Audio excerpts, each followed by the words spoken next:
kita nanti tak kala ditanya oleh Allah Subhanahu wa ta'ala. Sebab itu tuan-tuan, peluang yang Allah Ta'ala bagi, umur yang Allah Ta'ala bagi, hidup yang Allah Ta'ala bagi ni, pastikan ni untuk diri kita ni.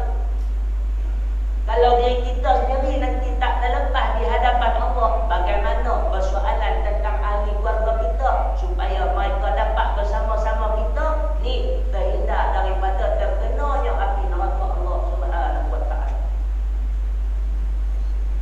Kalau cerita tentang api neraka ni tuan-tuan, satu benda yang dahsyat. Sahabat-sahabat ingat saja benda macam ni, ada yang benar. Dalam hadis sebut tuan-tuan, kalaulah Nabi kata, kalaulah dicampurkan ahli penduduk api neraka ke bumi ni, nescaya orang yang ada di bumi pingsan Nabi. Ini baru gambaran orang ahli neraka.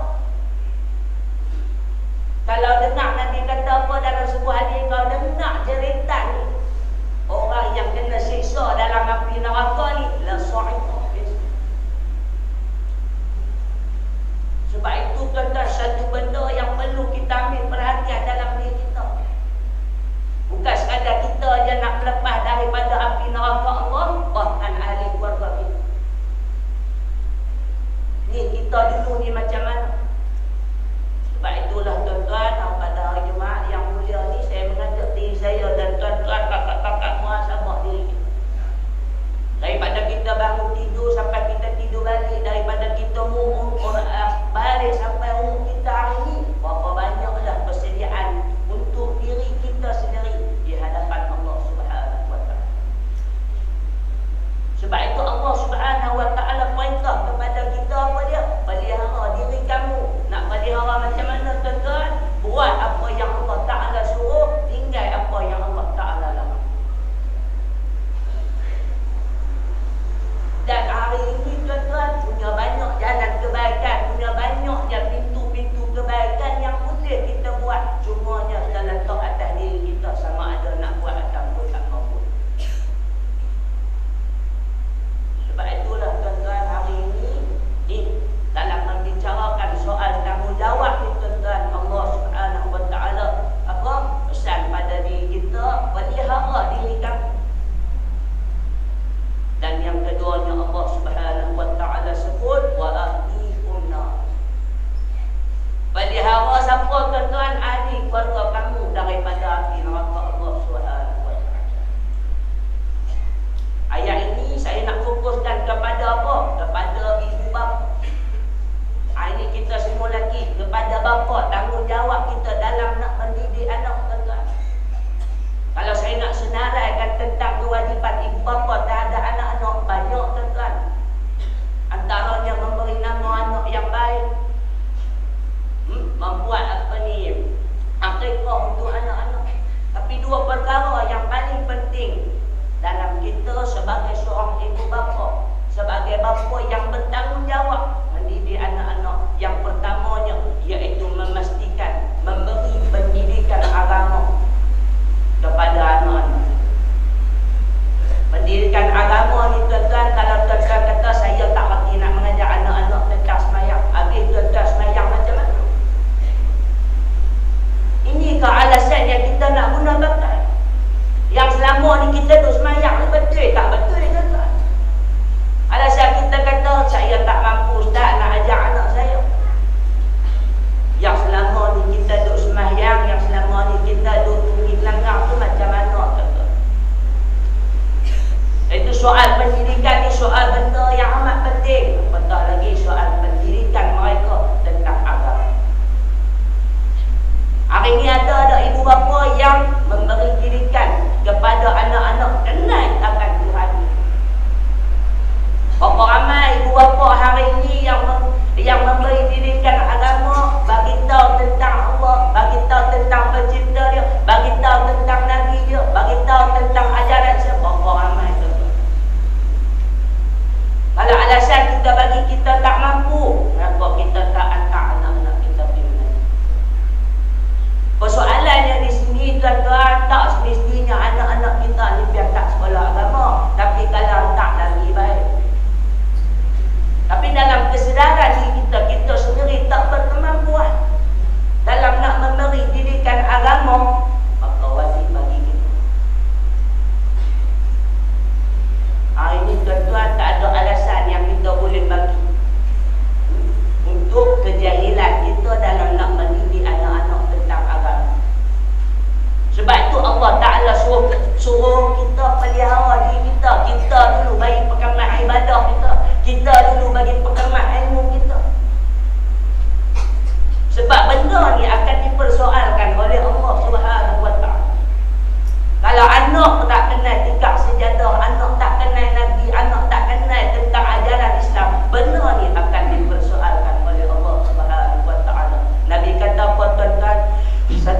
besar yang akan ditimpa ke atas kedua ibu bapa di akhirat nanti apabila anak-anak ini jahil dan buta agama.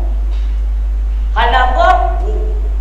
Ibu bapa dalam memberi dirikan agama kepada anak-anak, benda ni akan dipersoalkan.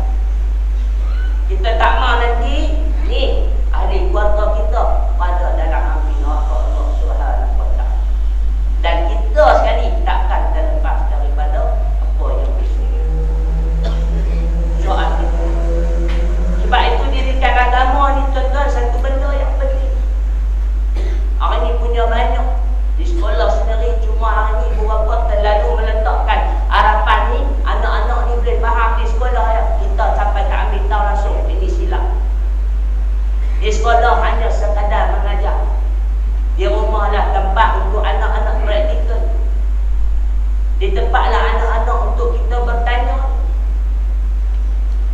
Amat bimbang sekali tuan-tuan kalau kita mati kelak hal keadaan anak-anak tak reti nak baca Al-Quran. Alangkah bimbangnya kita nanti anak-anak tak reti nak membayangkan kita. Sedangkan apa tuan-tuan diceritakan dalam sebuah kitab Irsyadul Ibad ila Sabilir Rasyad yang menceritakan tentang pahala orang hidup ni boleh sampai kepada orang yang mati. Diceritakan satu seorang ahlul ilmi, ulama. Satu hari, satu malam dia termimpi. Dia melihat ramainya penduduk penghuni kubur ini keluar.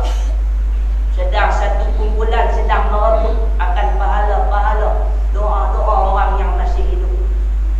Di sebelah kanan dia terlihat seorang lelaki tua yang dia sedang bersenang-lenang dengan sedekah, zikir dan sebagainya. Lalu dia tanya ahli ilmi ini kepada orang tua yang senang, apa sebab mereka berebut di sana? Kerana mereka tidak jawab orang tua ni tadi, mereka berebut itu kerana di dunia dulu tidak ada amalan, melainkan mengharapkan doa-doa daripada orang yang hidup. Habis kamu senang, aku senang.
hasil yang baik, yang halal, bagi pakaian yang baik, yang halal ni tuan-tuan. Mudah-mudahan satu hari nanti dia akan menjadi pembela waktu kita duduk dalam kubur.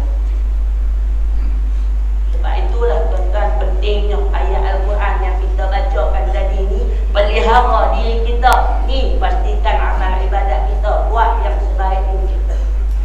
Dan anak-anak bina kita, isteri kita jaga dari sudut pendidikan agama dia. Kalau kita tak mampu, carilah tempat-tempat yang boleh menyediakan yang menyediakan pengajaran-pengajaran tentang agama.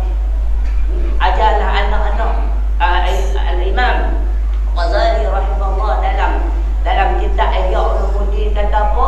Ajarlah anak-anakmu iaitu baca Al-Quran.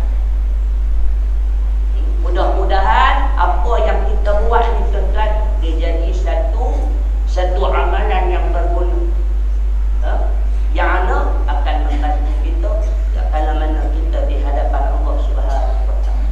Yang kedua tadi apa dia tuan-tuan? Pastikan pakaian, makan dan minum itu hasil daripada rezeki yang halal. Kalau kita tak boleh banyak pun tuan-tuan, kalau sikit tapi dia berkat, insya-Allah